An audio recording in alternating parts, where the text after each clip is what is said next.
Did you know a video game accidentally ran a pandemic simulation 15 years before COVID, and scientists actually studied it?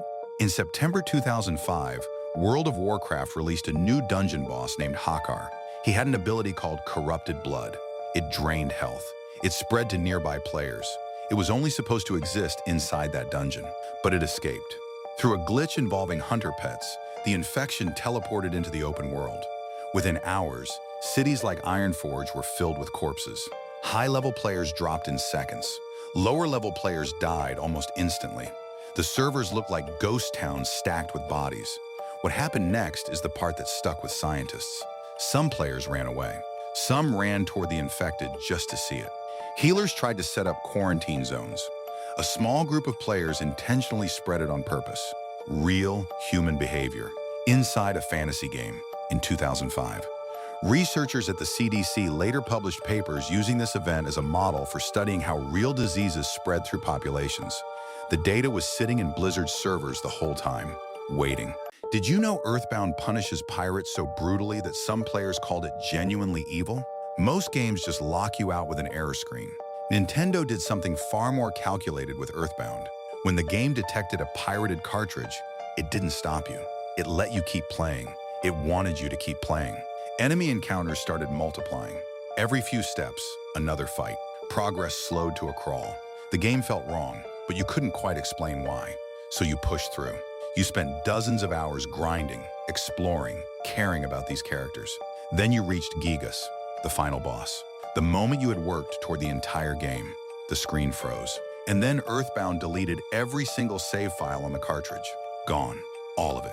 Because someone at Nintendo in 1994 sat in a room and deliberately designed maximum heartbreak as a legal deterrent. They didn't just want to stop pirates. They wanted pirates to feel it. That's not copy protection. That's a punishment built to haunt you. Did you know the final boss of Quake is a severed human head on a spike? Not a demon, not a monster, a real person. That head belongs to John Romero, co-founder of id Software and one of the most important figures in gaming history. And his own teammates put it there without telling him. Here's what makes it darker. By the time Quake shipped in 1996, Romero was already being pushed out of the company he helped build. The internal tension had been building for years. His colleagues thought his ego had grown too big, that he was more celebrity than developer. So while millions of players were loading up the final level, they were shooting rockets into a pixelated version of his face. Romero only found out after the game was released. To shoot him, you had to type "No one beats Romero" into the console. That was the cheat code. His own team wrote that line. This was not just an Easter egg. It was a message, and it shipped to 3 million copies.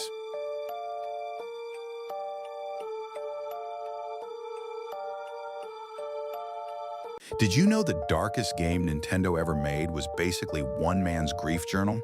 Majora's Mask came out in 2000, built in under a year by a team running on almost no sleep. The lead writer, Yoshiaki Koizumi, has openly said he poured his personal thoughts about death and loss directly into the game. Not as a creative choice, more like he couldn't help it, and you can feel it. A moon with a face full of rage, falling in slow motion. An entire world stuck in its final 3 days, looping forever. People going through their last moments over and over, never knowing you're watching them. Koizumi has talked about people he never got to say goodbye to before they were gone.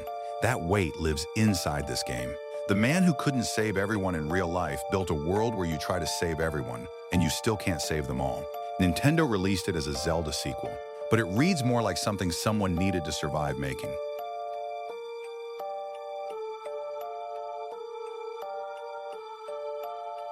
Did you know that one of the most popular games ever made is actually one man's therapy session, and millions of people played through it without realizing it?